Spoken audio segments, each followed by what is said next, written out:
Space City, USA, Paul Bosch presents Wrestling Spectacular, matching the world's top wrestlers in fierce competition.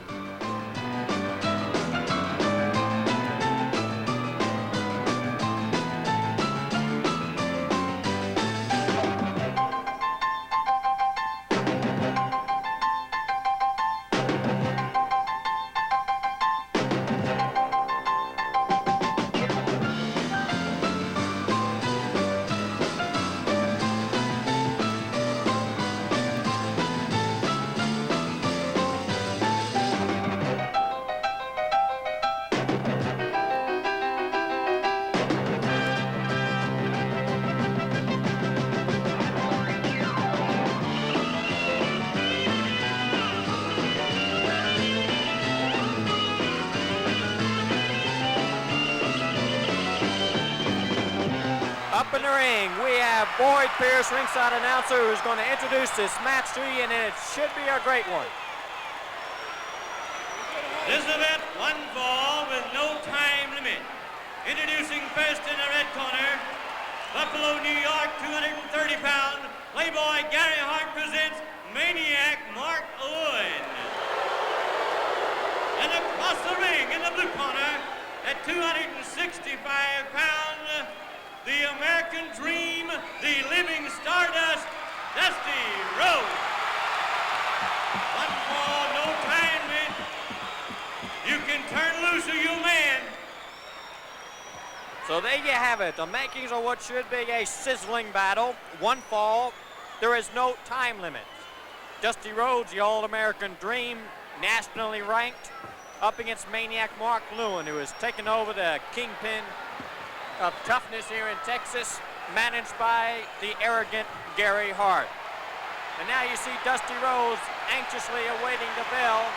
We have not had the bell yet with his fans here, and we have a huge crowd here at the Sam Houston Coliseum as they start to shout Dusty on. Good shot of the packed house here, of the impatient Dusty Rhodes, of the hesitant Maniac Mark Lewin, and now we got the match.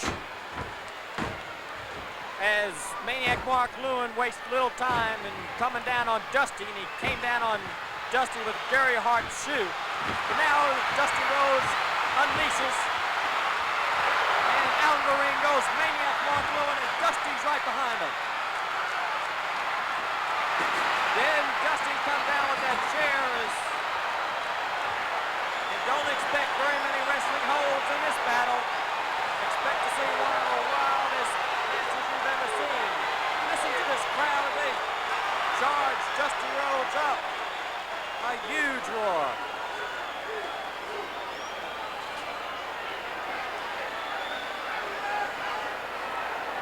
My name is Peter Burkholz. I'll be your host for this event. And look towards doing the job with a great deal of anticipation. I know the reputation of both of these men, and it's smack on the line on this match. Maniac Mark Lewin getting some few words of advice from Gary Hart.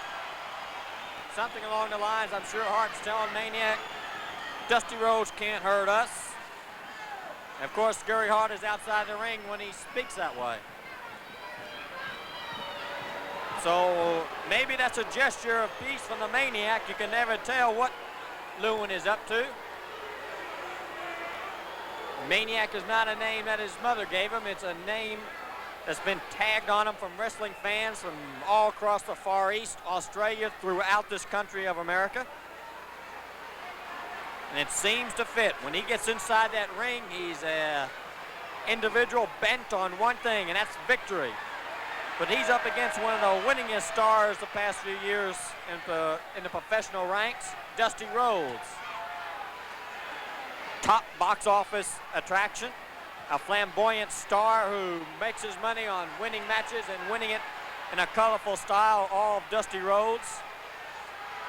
As the fans here at the Coliseum still are screaming that Maniac is up to no good. That's a close-up of the Maniac. He hugs that turnbuckle. And now Dusty Rhodes is protesting of Bronco Lubich, who is the referee of this match, to send Gary Hart away from ringside and back to the dressing room. Listen to this crowd now as they start to chant, out, out, following Dusty Rhodes in rhythm.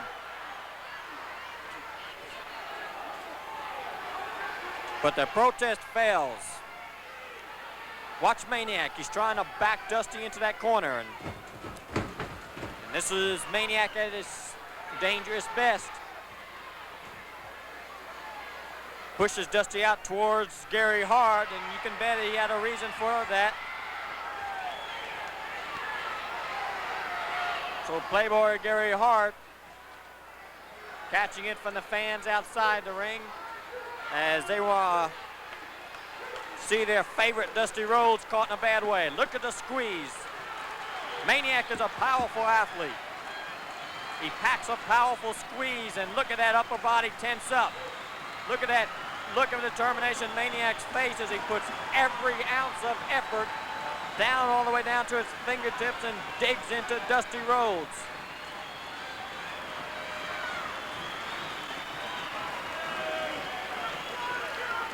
And there you have it, Dusty Rhodes caught in the big squeeze that the Maniac is famous for.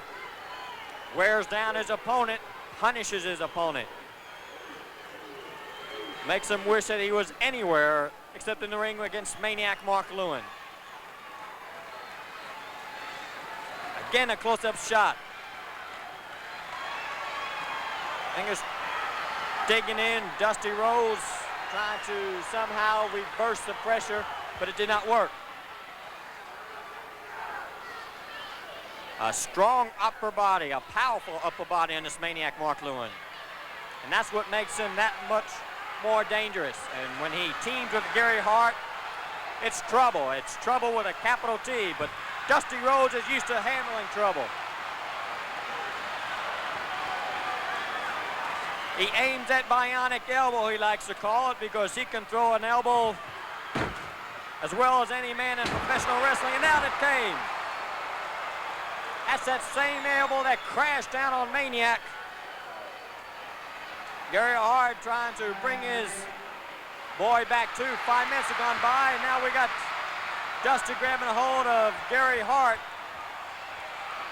He's got two heads and crash. And a huge roar from the crowd here shouts their approval. Get him now, they shout.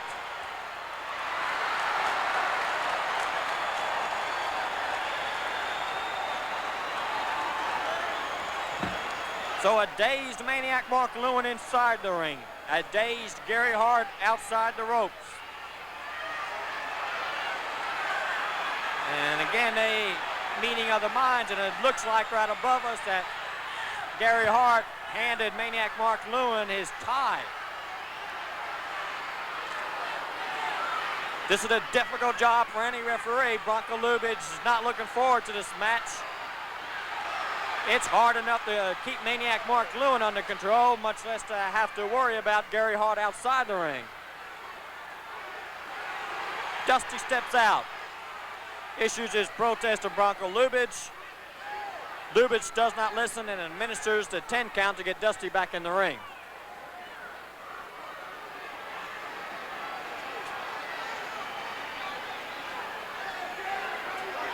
So Dusty's cautious. He moves in slow. You see Maniac back up. Now they meet. Test of strength. Dusty got the upper hand. Dusty was able to work the leverage to his favor, and he comes up with an arm twist.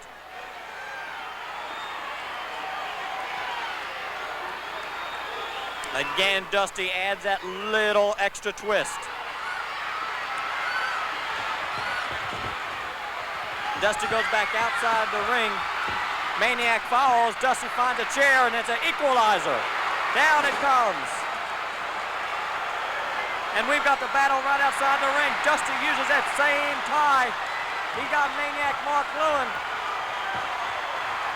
Comes out with that elbow, one right after another. Listen to this crowd. Fires away as Bronco Lubich finds out the best place to put Gary Hart's ties in his pocket.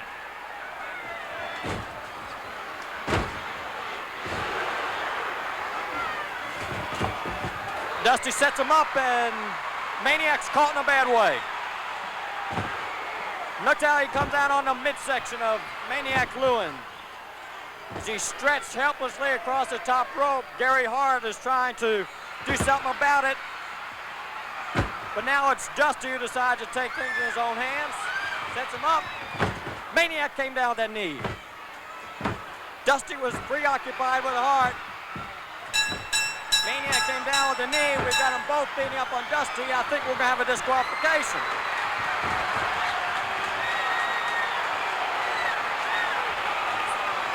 Outside the ring goes the Maniac, and Hart. Dusty Rhodes the winner.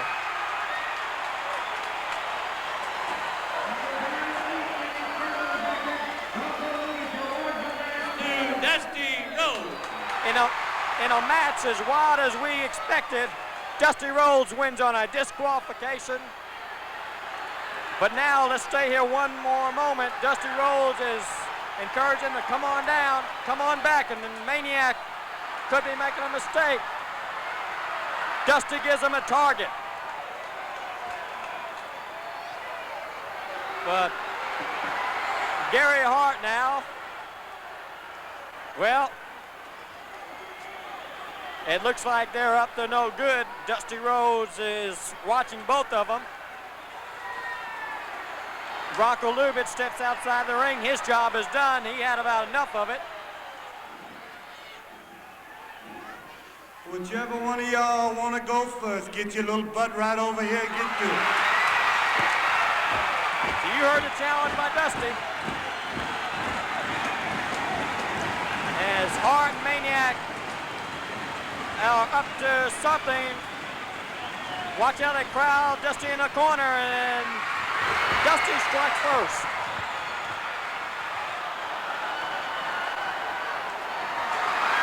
And that's Dusty Rhodes at his best. Out comes Maniac, and now is outside the ring. The match is over. But as far as Dusty's concerned, he's ready to get it on some more. He's sitting down here in the aisle now. And back to the dressing room goes the victorious Dusty. Maniac Mark Lewin with the chair, but Bronco Lubitsch puts a stop to it. So there you have it. Dusty Rhodes the winner in a hard and wild-fought battle on a disqualification. Well, we've got the makings of a great battle here right now, so let's give Boyd Pierce a chance to tell us about it. Tonight's card. One fall to a finish. Big and little man on each team. Corner to my right in the blue corner, the team of Killer Brooks and Ivan the Terrible. Across the ring, their opponents, Tiger Conway Jr. and Tiny Tom. One fall to a finish. Danny McShane, your referee. Well, you can see that there is a certain affinity between Brooks and Ivan the Terrible, these two bearded individuals. So you shouldn't have much trouble in telling the teams apart. Of course, the rules of a match like this say that when the big men are in, one man tags the midget, then the midget comes in on the opposite side. Of course, I am well aware that Ivan is a dwarf, and so is, and Ivan right now is making things tough for Tiger Conway. He knows how it felt in a match we had here just a short time ago, why Tiny Tom bit Ivan the Terrible. So I guess Ivan learned the lesson. Bit of byplay going on the outside of the ropes as Tiger Conway starts to move down to trap Ivan, but instead he was able to trap the Killer and to blast him with that headbutt, and we could have a fall. There's one. I was explaining that in spite of the fact that both Tiny Tom and Ivan the Terrible are dwarfs, we term all of the young men who wrestle, or the young ladies too who wrestle and who are dwarfs or midgets, we term them as midget wrestlers.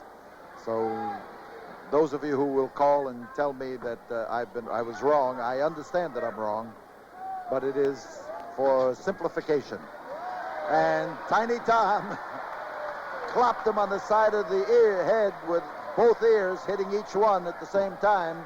That kind of traps the air in there, and it can be a painful maneuver, whether you're hit by the small hands of a midget or the big hands of Andre the Giant, because the air is driven in and trapped and feels like it was being pushed through, and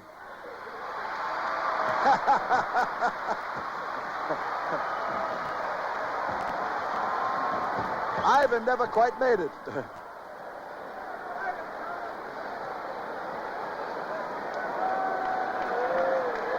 So the hapless individual, Ivan the Terrible, has tried some things, but they sure haven't worked. A big, brave individual in the second row just challenged Ivan the Terrible. He better be careful. Ivan might beat him. Side headlock.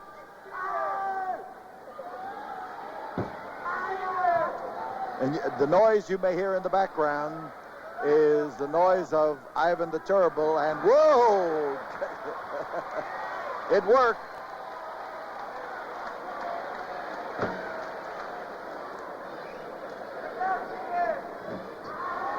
Got him again, and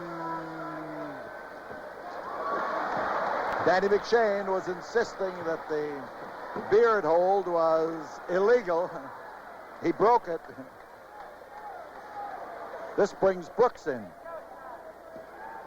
It brings Tiger Jr. in.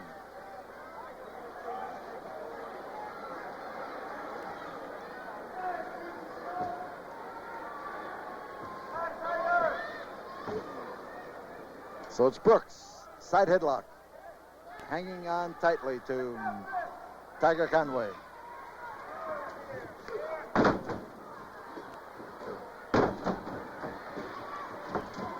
There he goes, looking for whoa, he looked for him and he found him. Conway on top, could have it.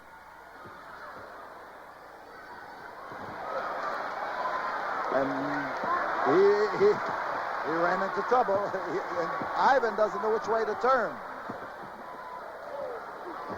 Killer Brooks came to the aid of his partner that time and saved his midget bacon.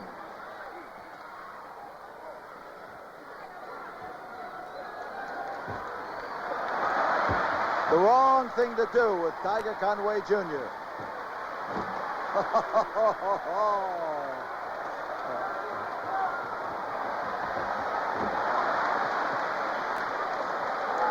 Ivan's having all kinds of trouble. Nothing's going right for him.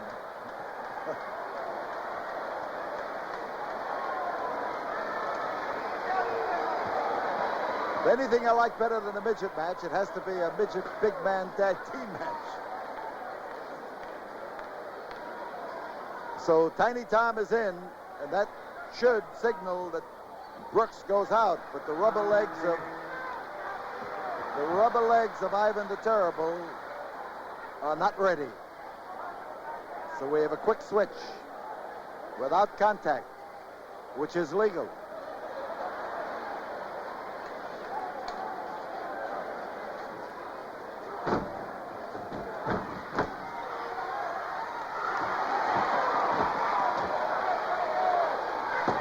Found his mark, and he's finding it again. So it's a side headlock for young Tiger. The complaint, Ivan the Terrible trying to tell the referee that he was using his fist, and Conway comes in nicely under the circumstances, and he executed that avoiding of the blow exceptionally well.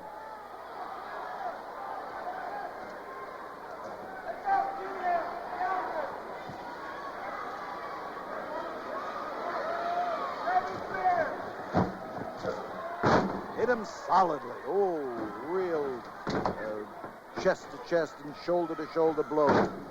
And here is Light. No, he's not going to get a pin. Nice move by Conway. He is maneuvering to come on top, and we could have a fall. There's one, there's two, and Ivan is trapped, and Tiger just didn't want to take advantage of the little guy and pop him. But Brooks is the one who really made the mistake. Ran right into his own partner. Great. They ought to be pleased, I'll tell you. They not only are pleasing this crowd here at the Sam Houston Coliseum tonight, but they are pleasing themselves. Notice what's happening over in the Conway's corner. He's got Tiny Tom up there, and we're liable to have a horse ride here. Well, I don't know. That's no way to...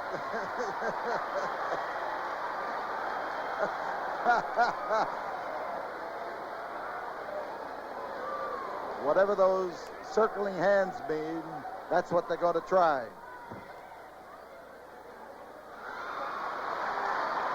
So now, Tiny Tom holding up Tiger Conway Jr. And Ivan doesn't know whether to try it or not. Oh, I guess he's got the muscle power, and he came in here with midget.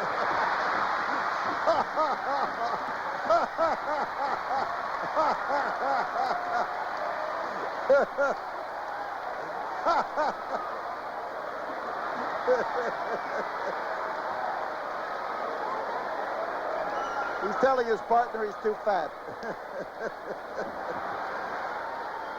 And I think Brooks is fed up with Ivan, told him to get out of the ring.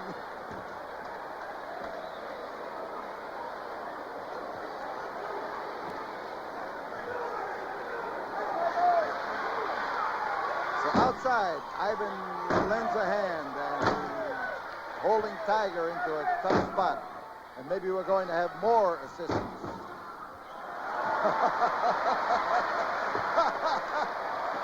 Ivan ran into more trouble. Tiger Conway's head was harder than Ivan's knee.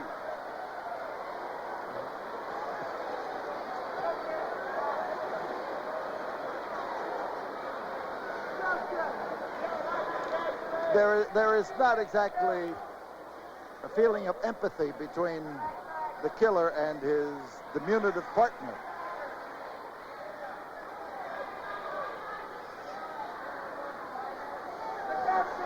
So it's Ivan and Tiny Tom. And that knee isn't functioning properly. Either that or he's trying to set a trap for his blonde opponent.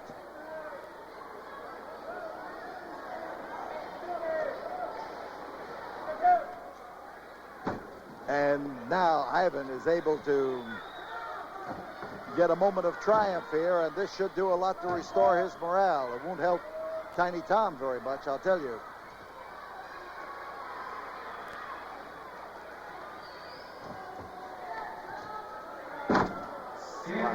Slammed him hard. 10 minutes have gone by as Ivan now is warning Brooks that he's got something planned.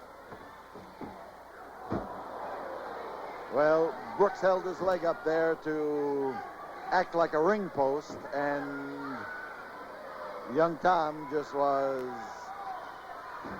thrown right into it. This could be a bad spot for those people who have been delighted with Tiny Tom and have been cheering for him. But he's fighting his way out of trouble, and that makes a lot of difference.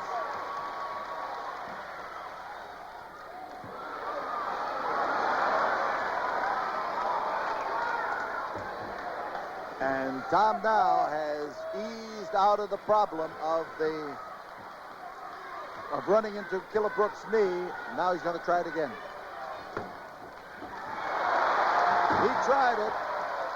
There is Tiny Tom on top. There is the fall. And Tiger Conway Jr. put a stop to Killer Brooks' efforts to change the course of history, and there it is. There are the winners. All right, let's pick up the action now in the third event. And this one has a 15-minute time limit.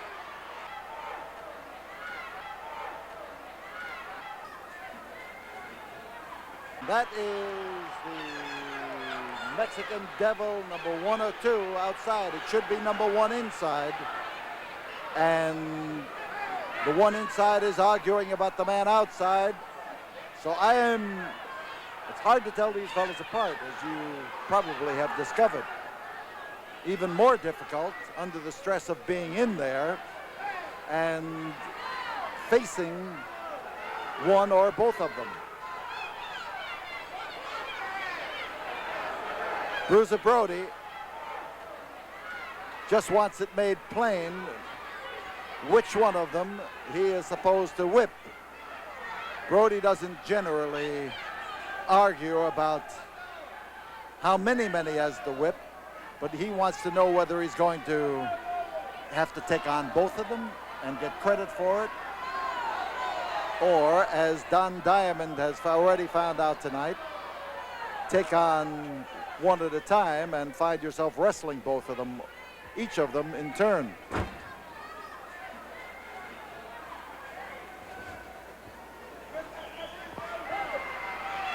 So Bruiser Brody, who recently, as last week, returned from Japan, who looked to be in sensational shape in his first match here from Japan. And tonight, as he views the Twin Devil, Brody just calmly steps in. He hasn't seen the Devils in action before, but they haven't seen Brody. And right now, Brody is showing one side of his nature. He's a man who likes to trade wrestling holds until the other fellow makes it clear that he doesn't want to. And then Brody is capable of really exploding with his own brand of counterattack. Brody's a rare individual. He has a lot of pride in everything he does. And he generally adds to that pride with every match he has. His reputation with Houston fans for doing what he says he's going to do is unexcelled. So Brody, proud as he is, not too proud to let the referee break the hold. That's always common sense. He's just watching to see what the Devil was going to do. You saw him look down, see where the Devil's feet were placed and what he was going to do about it. Now, as the Devil pushes in, the Devil on the outside has him, Brody by the boot, and Bronco, as he turned around, missed the added action on the outside of the ring. So we've got Brody in trouble, mainly because somebody's stepping on his throat, and here is Brody now out to settle things with the guy who grabbed him by the boot. He heard the count, and he doesn't want to lose the match just because he's after somebody's bearded chin. He's got a bearded chin up in the ring to take care of. Listen to this crowd. I want to tell you, this wild storm tonight has cut down on the size of the crowd, but it sure has not cut down on the quality. They are all in vociferous mood. So there is a pursuit going on. Brody is sure he's got the right man, but up in the ring, we've got one of the Devils, and the one that he has is, I don't believe, the one he started with. And Brody took enough of it. Now he's dishing it out, throwing it out too, I might say. Brody now wants to get one of them back up in the ring, and he could. Well, we've got a brawl going on in the ringside. Devilish brawl, I might add. So he is trying to feed Brody back to his brother in the ring, and I think that's the guy who started the action. Brody opening up. Brody finding his mark and hauling off. Crotch hold, and look at the way he handled that weight. Oh, he picked him up and turned him around and then drove him down. 5 minutes have gone by. 10 minutes remain in this match as the Devil stretched out on a canvas. Oh, the big boot, the bruising boot of Bruiser Brody.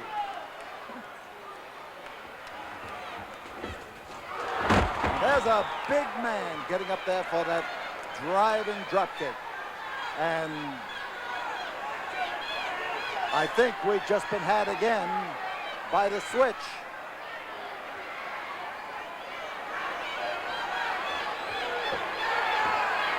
So in comes the Devil, not necessarily the only Devil in the world, because I think they just turned tables on us. Brody met that turnbuckle with violence for sure. And now the Devil is trying to use this rope as a means of garroting and a rip across the face.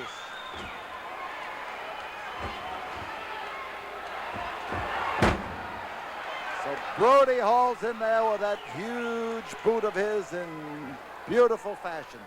Crotch hold, a lift, and backbreaker. This could be it. He tosses him off. Here's Don Diamond. Don Diamond down the ring. Don Diamond in the aisle.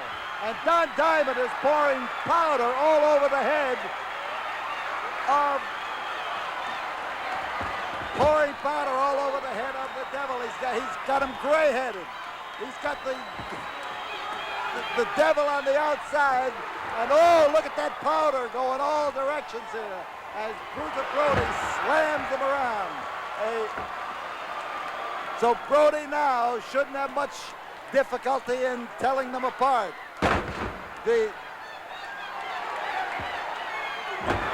That's Brody with all of his weight on there. There's two. There is three. And the gray-headed Devil on the outside is being chased now by Bruiser Brody. Slammed alongside of us here, and Brody now picks up a chair and decides maybe he'll get up in that ring and start the clean house. The Devils know when to attack, and so does Brody. So the Wild Man is on the outside and wild at the two people who are inside that ring, and here he goes, ready to clean house.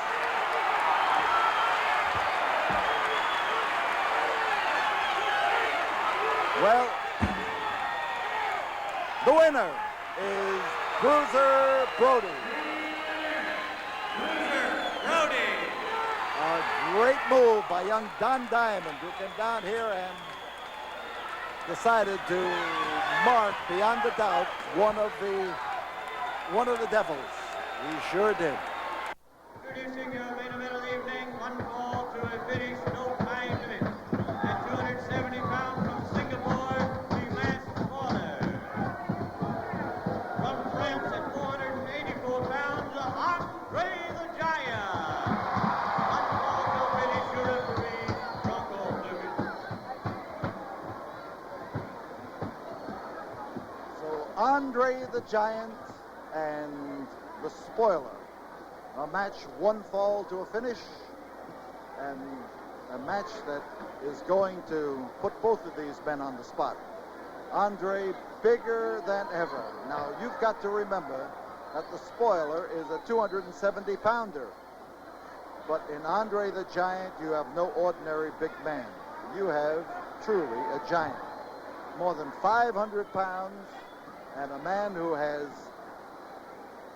tremendous advantages in the size of his hands, the size of his feet, the size of his body. I'll tell you, this is a genuinely massive individual. Well, I think if I was going to wrestle Andre the Giant, the first thing I would do would be to cross my heart and try to pacify him. But I have never wrestled Andre the Giant, nor have I aspired to. I think that the problem with wrestling him is mental as well as physical.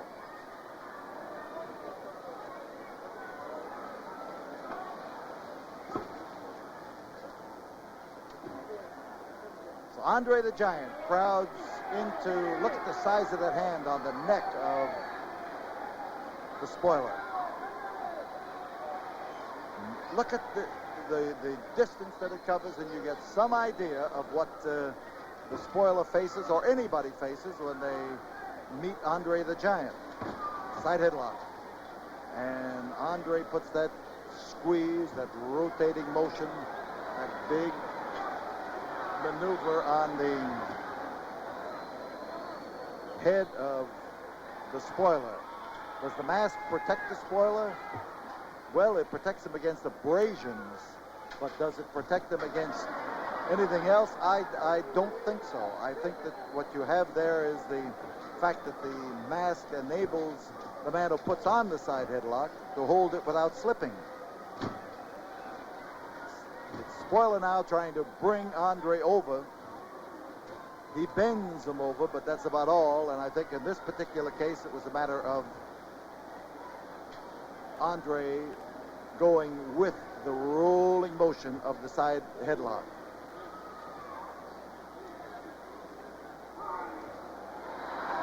And Andre just picks 270 pounds up just by straightening up, which of course is not a tremendous feat, but when you consider that that 270 pounds was accentuated by the effort to try to take him over, then you know that it becomes a more difficult maneuver. Winglock for Andre the Giant. And the Giant puts the pressure under there.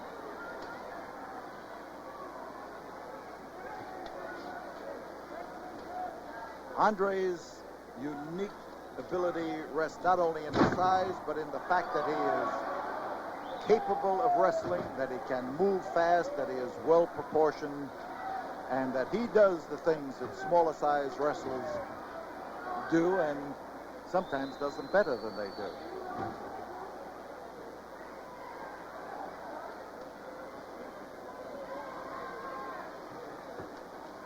So Andre with the spoil. Now you notice who took him down that time. That was a move by the Giant. The Giant is rarely taken off his feet, but only recently. Look at the way he bounced the 270 pounds of spoiler around. But what Giant has included in the things that he does, a number of maneuvers to prove to people that he is capable of wrestling.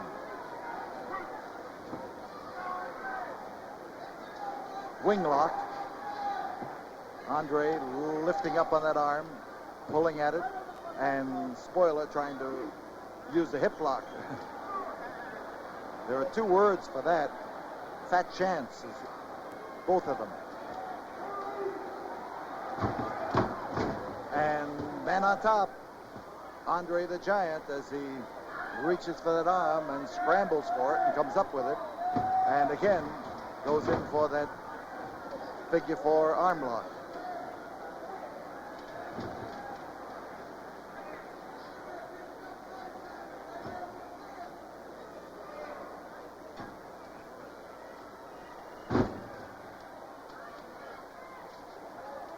So Spoiler decides that the place to attack a man is where he cannot defend himself, where he can be the weakest, and that would be a man's eyes. The fact that they're staring at you, the fact that they are targets, and here is the Spoiler's best move. He caught him with that elbow, and he has stunned the Giant and placed him on that top rope, and he promised he was going to come down from above and attack the Giant from an aerial stance, and here he is now doing exactly that. And we've got the Giant on the canvas and Spoiler in good position now, but that's not the best 5 position. minutes. That's a good way to break an ankle, to have a target the size of the Giant move out of the way and leave you wide open.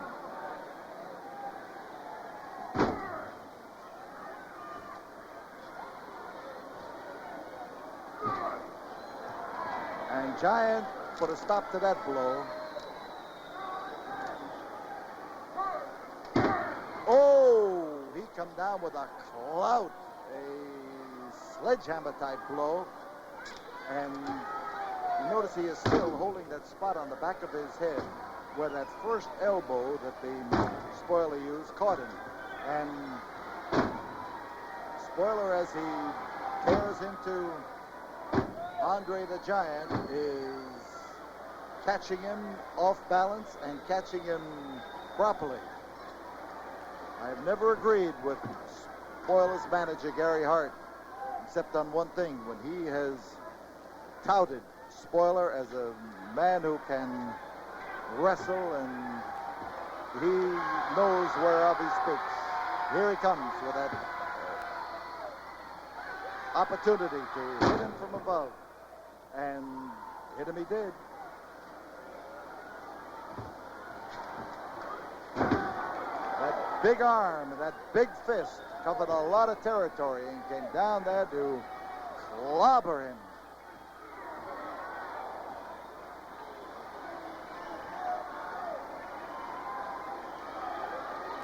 Giant now with Spoiler with no place to go, backed up against that turnbuckle.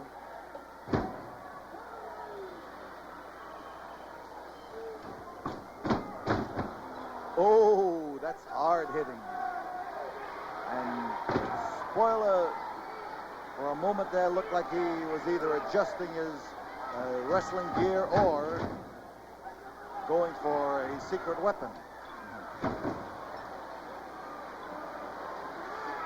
Giant ran into the knee of the Spoiler at that time. But watch this man. He is capable of walking those ropes to find his right spot. And we've got the big man, the biggest man, down on the deck.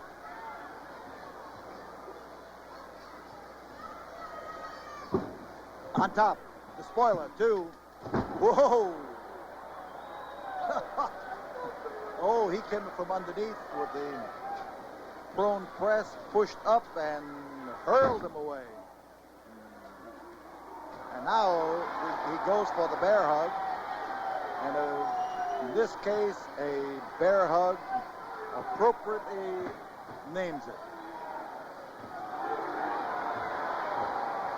Spoiler's in trouble. Those big arms, those big hands, big forearms as they wrap around there can put the squeeze on. But Andre, even though he's shaken loose, bears right back in again to try exactly the same thing.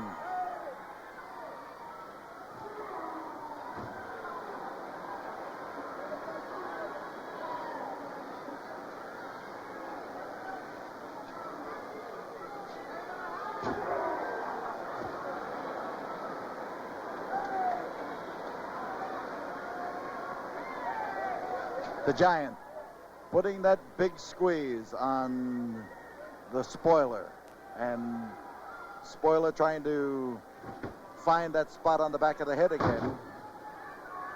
He must have raised a welt on there for sure, because as he came in, he looked again for the same area, and here he comes, ducking underneath the Spoiler's guard and getting those arms right tight around the midsection. He's going for his claw hold. You see him trying to put it on Andre and make it effective. Andre still holding the grip, and it's a little impossible for us from here to find out whether the claw hold is having its effect. Andre has a huge head. Spoiler has his hand taped. He has a glove on that hand. But he just shifted his hold, something I've never seen him really do before. He broke the hold and then tried again to bear in there. But is he really having the effect that he is seeking? And Giant is fading a little, but we're outside the ropes. May not look, yeah, you can see it from where you are now, but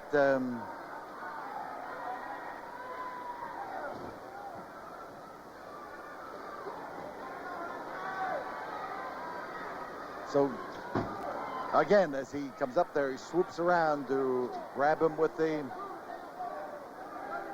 bear hug, and Spoiler goes back in again.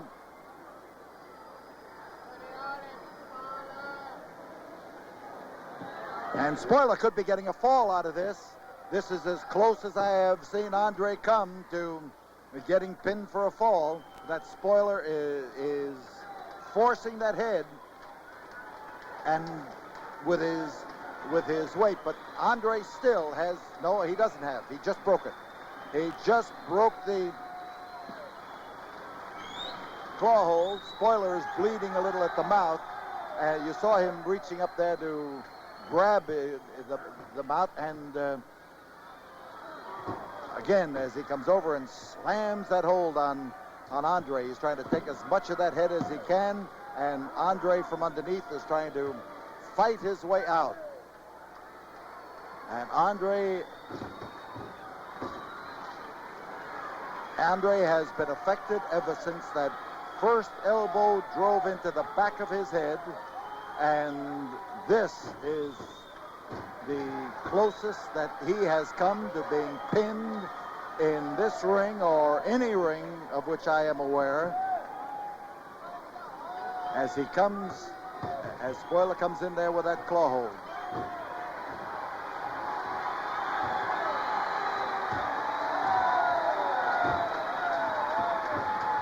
And Andre starts to fight to free his head. He is not able. Spoiler reaches over to grab him by the trunks to keep him from maneuvering. Spoiler clouds into him with his weight. Didn't work. He had to divide his attention away from the hold that he was trying to use. And Spoiler keeps the pressure on.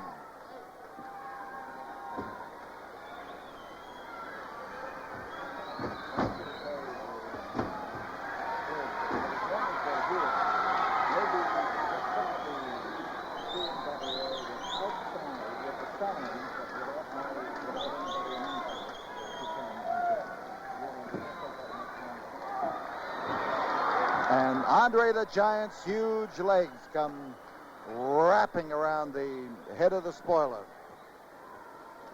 and put the squeeze on the big man with the mask.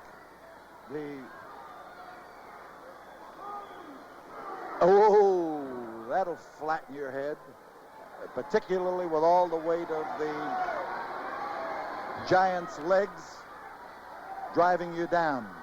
So Andre gets up to his feet after that long application of that claw hold. There is the crotch hold. There's the lift and the slam. And Andre trying to regain his equilibrium after the concentrated attack of the claw. And, oh, that size 22 foot just clobbered Spoiler that time. And the Giant racks the ring and sets him up. And Andre missed his target, trying to dive in there like a 200-pounder instead of the 500-pounder that he is.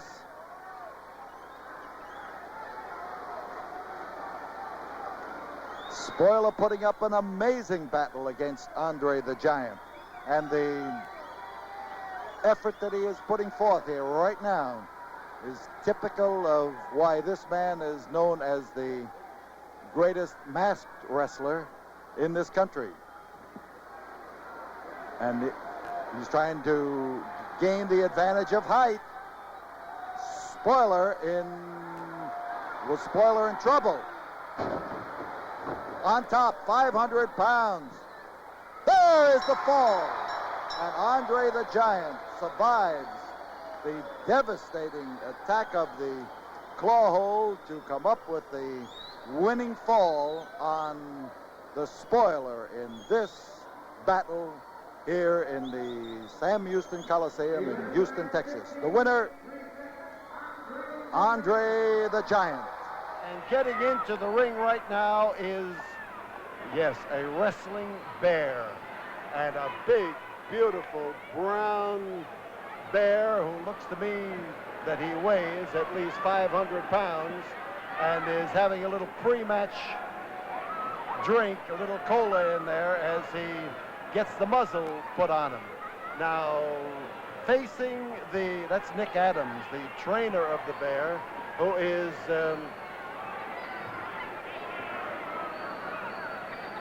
is making sure that muzzle is on. Is the muzzle foolproof? It's hard to say. I tell you one thing, I've wrestled bears when I wished that they had not had the muzzle on, and all you had to face was his snoot, because when they wrap you with that muzzle, they are pretty tough. So in the ring, Gary Hart, bald-headed Gary Hart, in direct contrast to his opponent, who is not bald-headed. And the bear has just given a leg dive to Gary Hart, upset him and put him down on the canvas, and is swarming around on him, much to the delight of the fans here, as this huge animal covers him in wrestling style, who moves around, as you can notice, moves around and keeps him covered. Nick Adams does not have a restraining chain on the bear, and the bear looks around here. I guess there, you notice how he grabbed that leg. He snatched that leg out from under him and upset Gary Hart and put him down. And the as the bear keeps on top of Hart, the trainer pulls him off to get Hart up so the bear can get him down again. I know what's in Nick Adams' mind. He wants that bear to do it in wrestling style, whether it's going to be bareback riding or not. There he goes, diving again for the legs of notice how he hooks it with that paw of his. Now that is now he's trying to double him up and to get his shoulders down to the canvas if he can. The toughest part of wrestling a bear is that fur gets in your mouth and your nose and your throat, in your eyes and your ears, and there again, Gary Hart tried to tussle with him and found it almost impossible.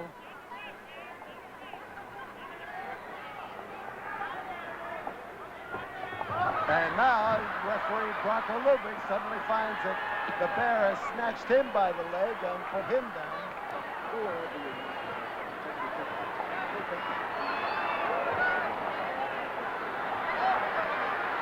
And the bear is ready to wrestle anybody who is in the ring.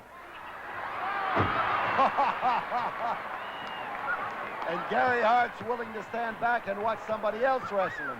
The bear doesn't know one opponent from another. All he knows is that, by golly, there's somebody in there that he's supposed to wrestle, and anybody gets in front of him, he goes after him. So, there he goes after Hart, and he snatches Hart by the leg again and covers him.